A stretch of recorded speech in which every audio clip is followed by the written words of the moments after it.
Welcome to I Hate It Here, the podcast for HR and people professionals, making the hardest job in the world just a little bit easier.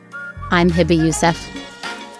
TikTok, and even to a great degree Instagram, is really offering a playground for brands to communicate more authentically. I think there's a big challenge, though, which is how do we get our execs to do it themselves, or at least support them in getting their voices involved in the conversations? I mean, that's what social media did. It democratized thought and information sharing. AI is a tool. It's not a replacement. It's another Google search engine. It's another browser tab. It's another way to collate information that's available online. That human element, when you think about it, when you read it aloud to yourself and you say, is it landing? What questions do I have? What questions is it raising for me? That's a key to getting the communication right, is how is the person you're communicating with going to take this? Understanding your direct reports, avoiding team burnout. Those sound like worthy causes, right? PI Inspire promotes leadership at every level. Stop losing good people to avoidable issues like poor communication and a one-size-fits-all management approach, and inspire them instead. Learn more at predictiveindex.com. Are you celebrating employee milestones like birthdays, anniversaries, or onboarding? What about customer milestones? Or even Employee Appreciation Day on March 1st? Don't let the chance to celebrate and spark joy slip away from you. You should check out Snappy, a gifting platform that takes all the guesswork out of gifting. Want to send a gift collection and let them choose their favorite? Snappy's got you covered. Need to send swag that people actually want? They've got it. Know what you want to gift? Great, because they can do that too. Deliver delight with Snappy every time for every occasion. Go to www.snappy.com/IHateItHere to sign up for free and start gifting today. Welcome back to another episode of the I Hate It Here podcast. I'm super pumped about my guest today. I have a friend. I was going to say something else, but I don't know what to say after friend because we've never worked together. Dinah Alobeid is joining me today, and I can't wait to get into communication is going to be what we chat about today. But Dinah, first introduce yourself and let's start there. Thanks, Hebba. I'm Dinah Alobeid. I am a Senior Director of Content and Communications at Greenhouse. You might have heard of them. They're amazing. And I've been with this company over 6 years. And I've been in the communications world for pushing 20 years.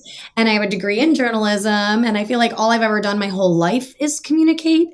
I'm also a writer and a dancer. So I communicate in many different channels. Yeah. And so that's who I am and what I do. I'm also a mom and a caregiver, and I'm really, really vocal about that. I lead our caregivers ERG at Greenhouse called the Full House Arbor. And I cannot wait to get into this topic because I think it's time to pull the curtain on why there are so many issues with communications at work. Wait, so many things. One, I love Greenhouse. Everybody who reads I Hate It Here knows that. Big fan. Love that you've been there for 6 years. That must have been it's a wild ride, right? How old is Greenhouse really? Over 12. So, I've barely been here half the time. And you got there in the toddler years. And also, you're such a creative, so many mediums, dance, writing, comms. That's a total creative all around. Well, I can't sing. Me neither. I can sing. We can all sing. I just can't find a note. That's never stopped me. Yeah, I feel like, again, I am so happy to have this conversation with you because I feel like my whole life is communicating. See me, hear my company, see us, listen to our message.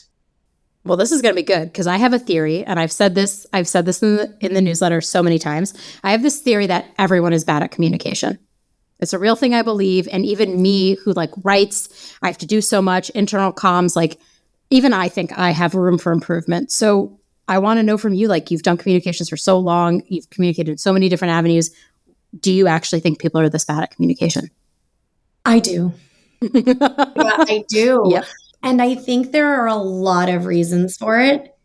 But the simplest one, and maybe the one people don't want to hear, especially at work, is that everyone is overthinking it, and the messaging of it and the delivery of it and I'm a communications professional. So like internal and external comms falls under me, content marketing, thought leadership content, so much under this realm of communications. And I see people day in and day out in all parts of the world, in every type of company, just really overthinking it. And I think that's where we get stuck. When you are really authentic and honest and straightforward, people relate to that.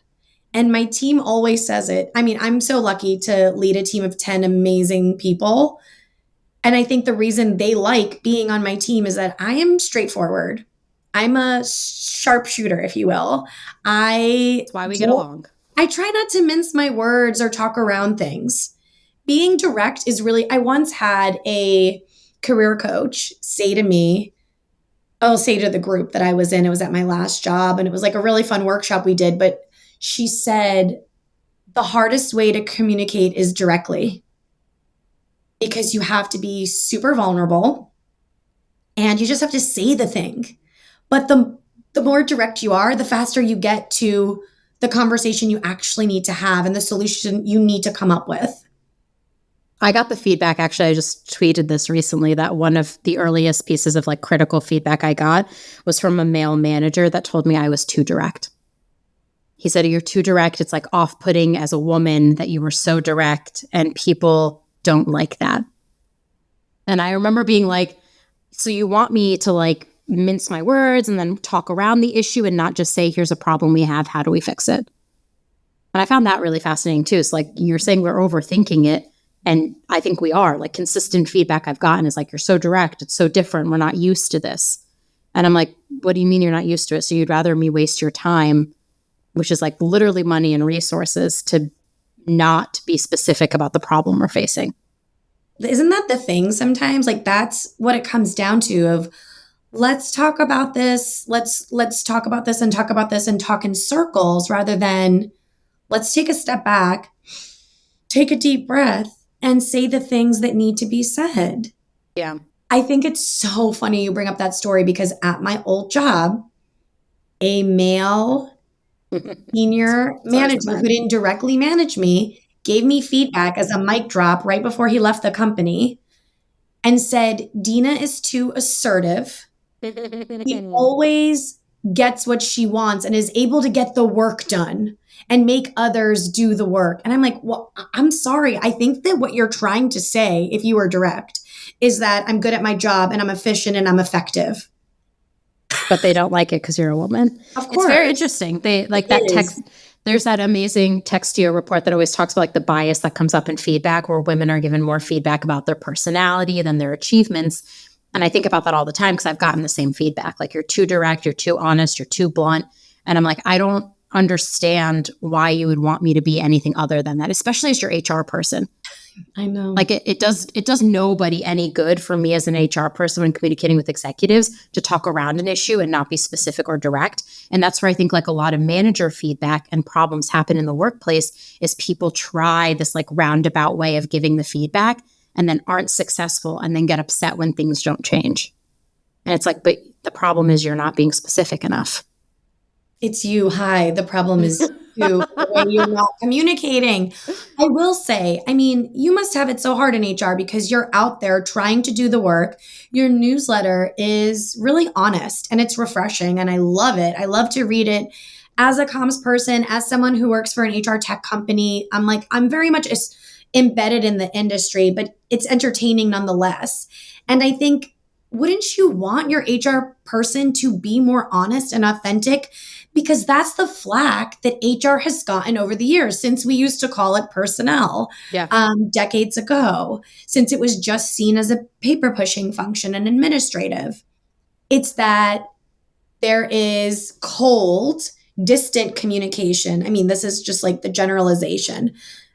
Cold, distant communication that isn't real, that's just pushing the company narrative, that's just protecting the company. And everyone I know in HR, and it's a lot of people because of the work I do. And also, I just feel like I'm constantly running into recruiters and chief diversity offers like in my daily life, which is awesome. So many people, if you will. Yes. I mean, yeah, I want you all to be more authentic. Like, who wouldn't? I think it's so the part where I think it gets really tricky is like there's my voice and then there's my company's voice. And a lot of times, especially at like early stage startups, the company voice becomes somewhat intertwined with your head of people or chief people officer's voice. That separating the two can feel really hard. But I feel like brands are moving in the direction. Like I love seeing brands comment on people's TikToks because I think it's like funny. Where I'm like, Microsoft Teams is commenting on this TikTok, like, hello, it's hysterical to me. Have you seen like a shift with the rise of like TikTok where brands are more intertwining their identities with specific people, like the rise of the influencer? Are you seeing that like brands really should have a separate voice from potentially internal teams or like their executive suite? That's a really interesting question because I think it's the wild, wild west. Like so many forward thinking brands are just like going whole hog and like testing different things out. And I mean, honestly, on the artist formerly known as Twitter, we used to see Wendy's. I'm talking about 10 years ago, Wendy's putting out like snarky tweets to people. And it was just super entertaining to watch. Oreo is one that sticks out in my mind because they always did such a fun job on their social media. So I think TikTok, and even to a great degree, Instagram, is really offering a playground for brands to communicate more authentically. I think there's a big challenge, though, which is how do we get our execs to do it themselves or at least like support them in getting their voices involved in the conversations? So it's not just always the brand doing it because we all know there's a social media team behind that or our comms team, and they're working really hard to create great content and to engage with the audience and to also bring in the thought leaders from the company and the subject matter experts from the company and just get into the conversation. And so I feel like it's happening a ton. I think in the spirit of being really honest and authentic, a brand can get involved in the conversation as the brand, using the brand voice and the way the brand talks. And execs and thought leaders and individuals at the company can and should join in to whatever the company guidelines are, because most offer them or would offer them if there was a question of that, and join the conversation. I mean, that's what social media did. It democratized thought and information sharing. And so I like to see a brand being a brand and then a cheeky CEO coming in and like responding to something, but from an authentic place, from like their true perspective, not just this is an opportunity, this is what you should say. And it's like a formulated message. I think that's another tricky thing about communications, whether internal or external, is a lot of times, and you know this, the way you send an email, the way you share a presentation, the sentence and the actual words you say need to be thought out and crafted. And sometimes there's more than 1, 2, 3, or 4 or 5 people contributing to that. But after you've done all of that thinking, because thinking is needed, but just not overthinking, thinking is needed. But after you've done all that, take a step back and read it out loud. Does it sound like a human person wrote it? I read all our comms. I read all our comms out loud. Yeah, read it out loud. I mean, the same goes for my personal fiction writing and my essay writing, but at work also, like, read it out loud. Are you being a human? I know we haven't even touched on AI, but yeah, I feel like we're about to get there too. I'm like, oh my God, I see where this is going. I know I'm trying not to. But yeah, I think just being real and something, it's really funny because my partner, he's always like, wow, you're really the same person at work as you are at home and in your personal life. And I'm like, yeah, isn't that how it should be? Yeah. I mean, I get the same feedback all the time. People are always like, wow, you're so honest for an HR person. And I'm literally like, honesty is one of my core values. I have 3 core values. It is literally one of them because I value it so much because I just want to show up as myself. If I had to like play act somebody else at work, I feel like I would be miserable. Oh my gosh. Gavin DeGraw said it best. I don't want to be in it. Anyway, I said I wasn't going to sing because I'm not a singer, but and also for anyone watching, if you haven't yet realized why we're friends, we're very much same in so many ways. I love Gavin DeGraw. He was one of my first concerts. Saw him for $10. Ooh, fun fact. 2000, I think it was 2003. Oh my God. $10 concert is unheard of. Yeah, it was like a free open air. It was Maroon 5 and Gavin DeGraw. I actually think Gavin DeGraw got sick and was only Maroon 5. But it was like the peak. It was like Maroon 5 when they had just started coming out. And Adam Levine waved to me. To this day, I hold on to that fact. I screamed his name and waved. I didn't actually see Gavin DeGraw. I don't think he was there. I mean, you can't even get a Spotify membership for $10. No. Wow, what a deal. I know. It was like opening air concert, Maroon 5. Wow. I'm like rethinking that. It was great. I saw them in 2005. I've seen them multiple times, which is probably a shameful fact. I was going to say, I was like 2000. I've seen them twice, 2005 and like a couple years later, which just feels as if it were an eternity ago. Yeah, the Maroon 5 has been around forever. Okay, moving on, because I feel like we could take our tangent right here real hard. Okay, so you touched on AI, and I hate this, but we're going to do it because everyone's talking about AI. Yeah. AI's role in comms. I will ask AI questions. I watched the free version of ChatGPT. I don't even pay for it, so maybe I should consider that my one problem already. But like, I'll ask it to draft comms. And I'm like, I would never say this. A brand would never say. So I'm intrigued, like how you have leveraged AI in comms, and like how do you think it's going to impact the comms space? I mean, to be honest, admittedly, I was very reticent about even taking this on, and obviously things have changed. And what I've learned through a lot of research and a lot of conversations with people who get it, they understand what the large language learning model does, is that it is another tool that we can use for research, for drafting, to get us started, to maybe think of some word choices we haven't thought of. And the way I'm thinking of it is it's another Google search engine. It's another browser tab. It's another way to collate information that's available online. Admittedly, I'm not using it a ton, especially because I'm still actively writing and revising fiction in my personal life, and I don't use AI for any of that. And I know a lot of writers have been really promoting using it for like research. And I mean, there are a number of ways you can use it without having it write the actual thing, because I definitely don't think it should do that. And so I think using it as a tool, that's the key thing. AI is a tool. It's not a replacement. It should not replace anyone, especially when it comes to decision making. There is no world where you should like copy paste something you found in AI. But I think from a company comms perspective, it can be used to help reduce the time it takes to research something, to draft something from scratch. If you have like a million notes and you want to have like a first draft of a blog, okay, go ahead, use that for a first blog draft and then edit it. Have a person edit it, because inevitably it needs that human touch. Yeah. You can't, maybe one day it'll be copy paste. I can't foresee that day. I just don't think that's realistic, because the human mind is an amazing thing, and our lived experiences contribute so much to the way that we communicate and talk to each other and write and think, and also understand the way others perceive it and like different nuances of companies and what's going on in the world and all these like extenuating circumstances. So I'm not trying to be roundabout, but I'm admitting I use it a little bit for research.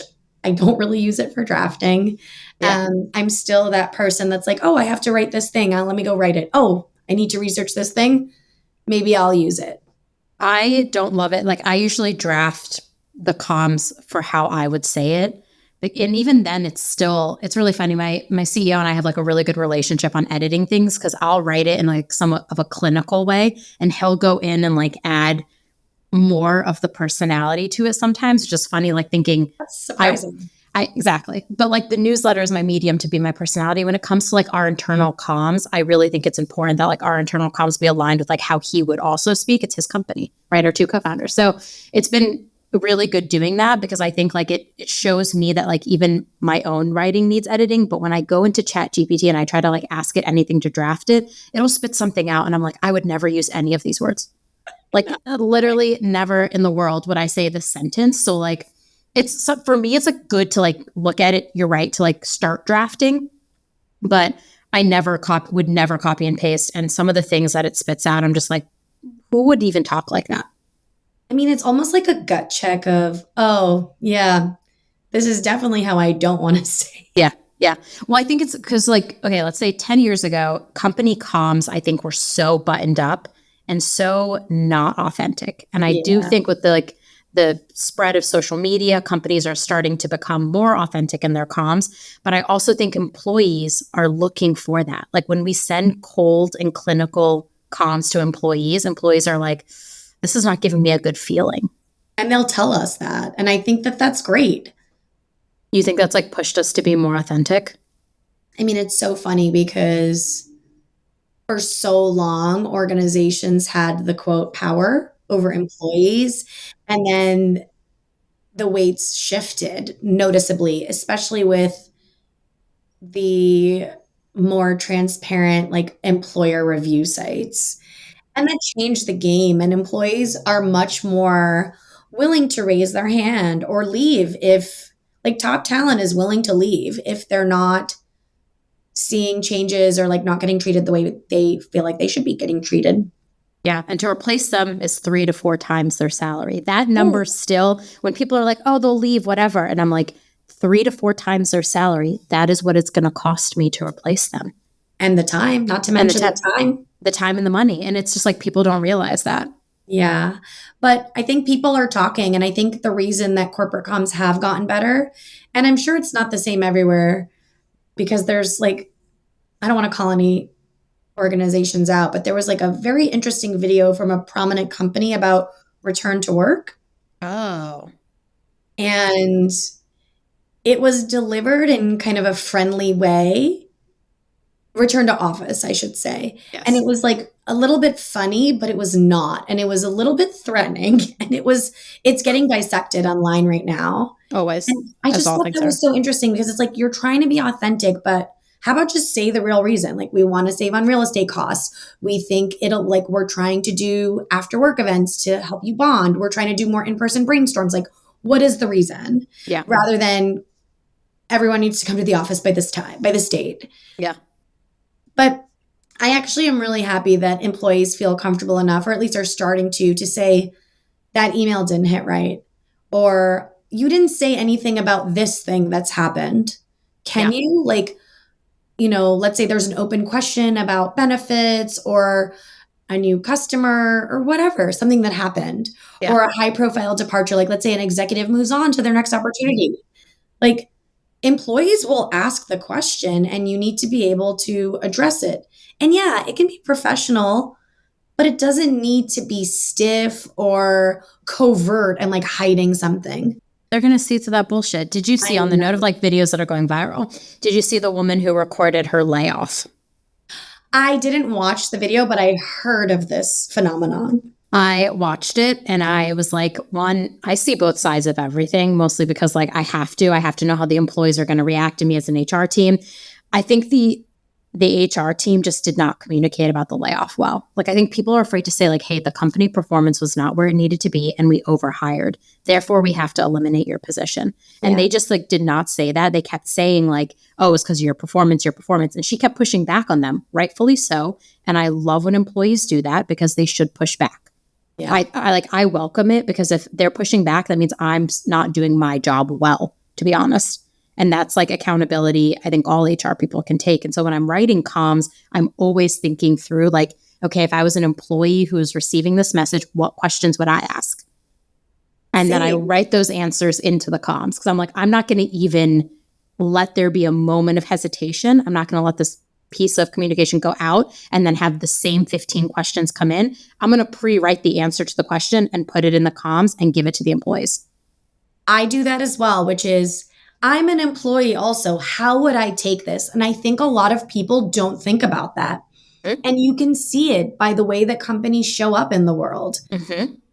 And all of this stuff that's getting, quote, leaked. It's just that human element when you think about it, when you read it aloud to yourself and you say, let me take this in as an employee would take it in. Let me take it in as this audience member would take it in. Yep. Is it landing? What questions do I have? What questions is it raising for me? That's a key to getting the communication right is how is the person you're communicating with going to take this? Is it understandable? Is it easy to understand? Are you using unnecessarily big words? This isn't scary words too. Yeah, this isn't literature. Oh, I know. There's so many scary words. So many scary words that have different connotations. The world of work has changed for good, but many HR performance management tools just don't cut it. Enabling performance in the modern world of work requires a modern approach, one that's agile and asynchronous, but still fosters connection and collaboration. Have you heard about PI Inspire? It was designed specifically for today's performance management challenges. It helps you gain a deep understanding about yourself and your team and share personalized insights to help you learn how to manage and develop each direct report. Meet people where they are and start developing new leaders at every level. Learn more about PI Inspire at www.predictiveindex.com. Celebrating every occasion from work anniversaries to birthdays and holidays shouldn't be stressful for HR teams. You need a platform that makes gifting easy and enables you to send gifts to your employees, customers, and everyone in between. You need Snappy. Have a gift in mind? They've got it. Love the idea of a gift collection for your recipients to choose their favorite item? Look no further. Want swag your employees will actually love? Snappy can make that a reality. Snappy creates a gifting experience that's just as unique as your recipients, and they can make it happen in a snap.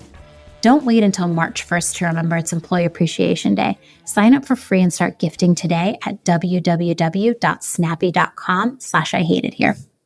You talked about an executive departure. I have had this debate so many times. I honestly think probably I'm in the hundreds of having this debate.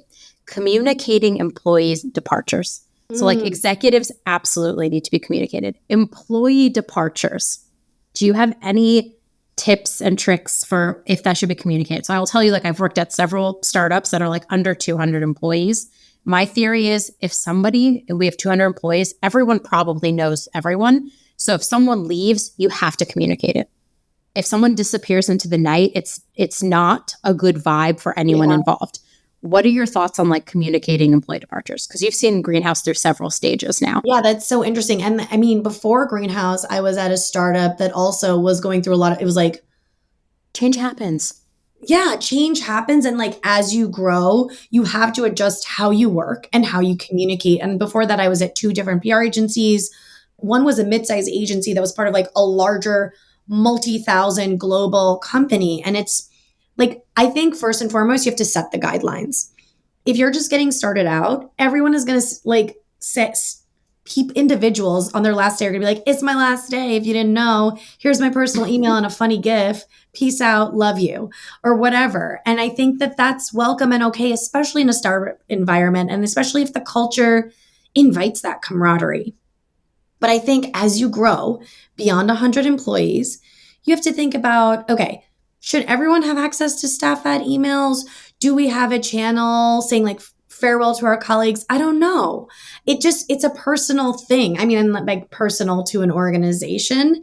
I do think that there needs to be guidelines, but not decrees. Because, I mean, once you hit like enterprise size, you shouldn't be communicating every last departure. If like an SDR has moved on, if a recruiter, has been there 5 years and is taking a different role in like a totally different department at another company, or like if there's internal mobility. I mean, is it important to communicate it? Is it a matter of like public knowledge necessity? But like C-level executives, they have so much visibility and influence over the company.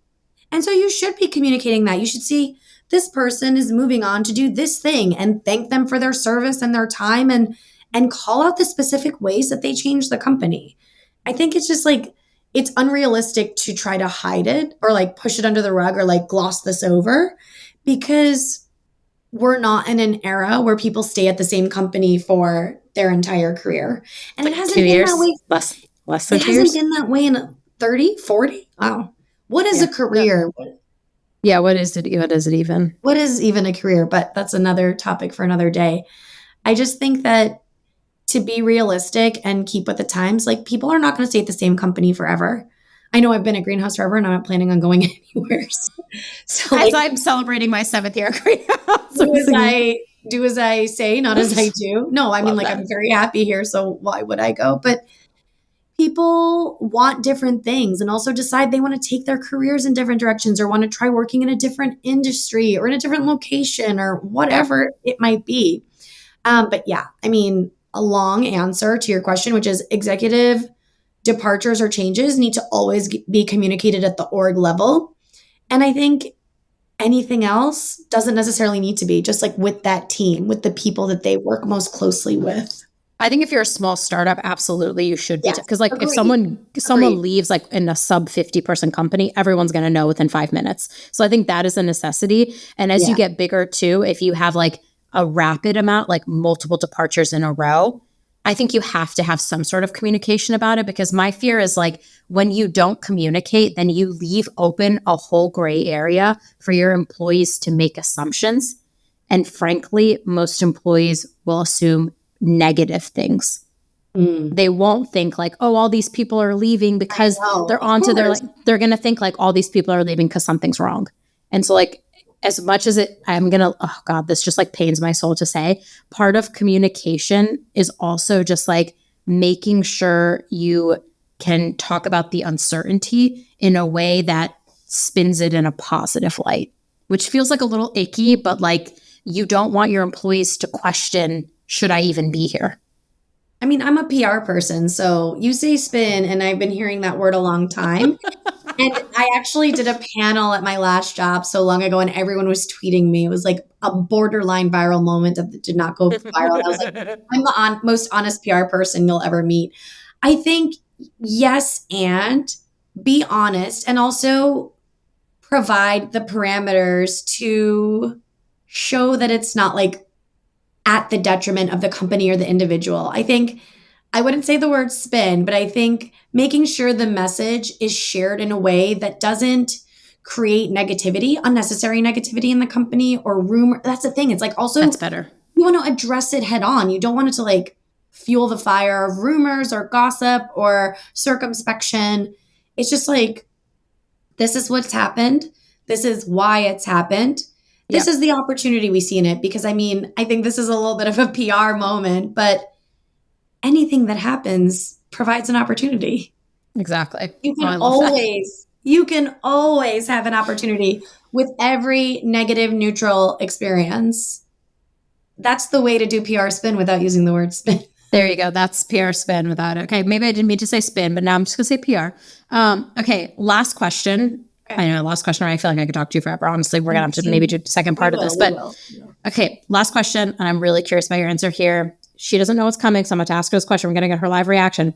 What is one thing you think companies are the worst at communicating? I don't want to be too abstract, but change, any type of change. If there is a new round of funding or a new hire or an award won, or Promotions. those can be more straightforward and easy. But if there's like a change, if your benefits change, if there is a leadership change, I think that the overthinking comes in, and it's just like can sometimes become swirl of, well, how do I say this to this group and to this group and in what forum? And I think change is really hard for a lot of people. Yeah. I'm sort of at the stage in my life and career, and it took me a long time to get here. And where I let change wash over me, because it's like no 2 days are going to be the same. And I mean, facing change is still like, oh, this is happening in my life and at work. But I think people find it really hard to face any type of change. And so when there is an over engineered message about change, it can really cause confusion. And so I think my advice to companies who are communicating about change would be keep it simple and make it human. And for the love of all that is wonderful in this world, read it out loud and make sure it makes sense. I always say also to executives that are worried about a comms, like if this leaked, would you be proud of it? That's a If great. somebody screenshotted this and put it on Yes. Twitter, would you be proud of it? Well, because I've worked at a media organization where like we had leaks from inside a newsroom. And so it's like, that's just very common. And so my style of comms is like, if somebody externally read this, if my best friend read it, would she be like, ooh, that's not good? That's how I think of comms a lot of the times too. That's a great filter for anyone to be thinking about. Great. It's a little bit of fear based, honestly, but like, I mean, I write all our comms, Dina. Okay. It's not even fear. It's like perception and who you are as a company. Like, Yeah. it's like, how do you want to be seen by the world? Who do you want to be? Okay, wait, I have one actually last question because I think this could be really helpful. I'm sorry, one last one. I'm adding on a second because I want to know your thoughts on this. Okay.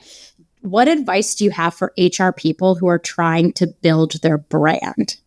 Ooh, a fun one. Okay, thank you. We'll end on a fun question.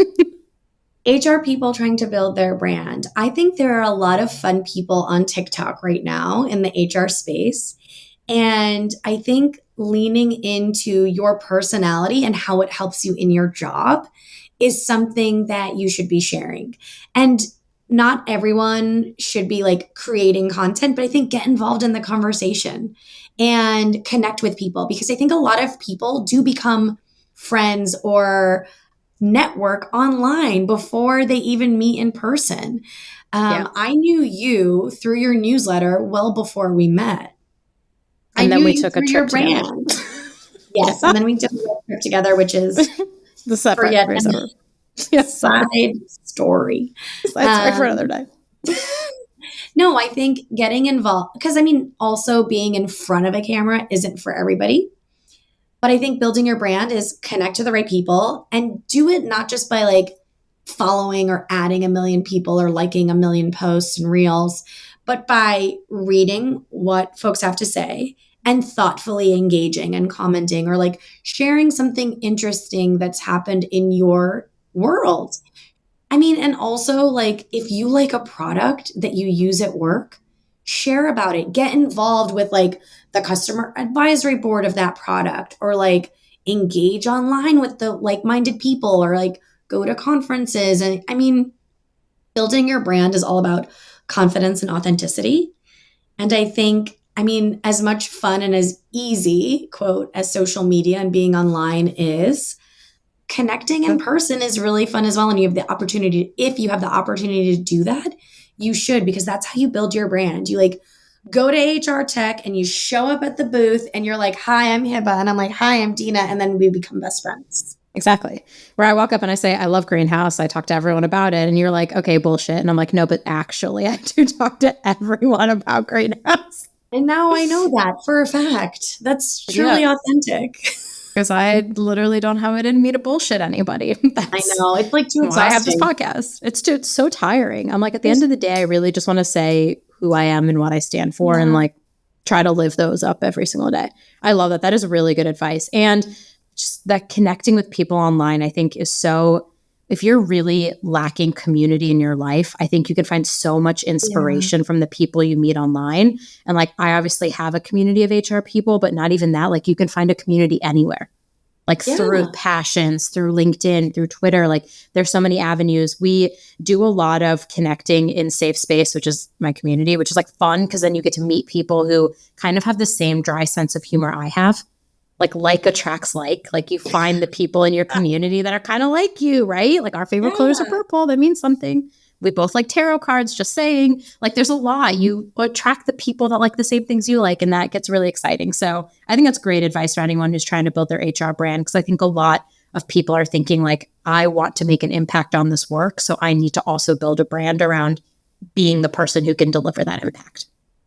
I love HR people. I think they don't get enough credit. And I think that they're out there doing the hard work and trying their best to do right by the people of the company. So I love 100%. That. Yeah, find your community, connect. HR people, you got this. We're here for you. Literally, we're here for you all damn day, every day. Okay, tell people how they can be in touch with you. Me, personally? Yeah. Well, I'm going to share all your info, but like anyone listening, like how do we find Dinah?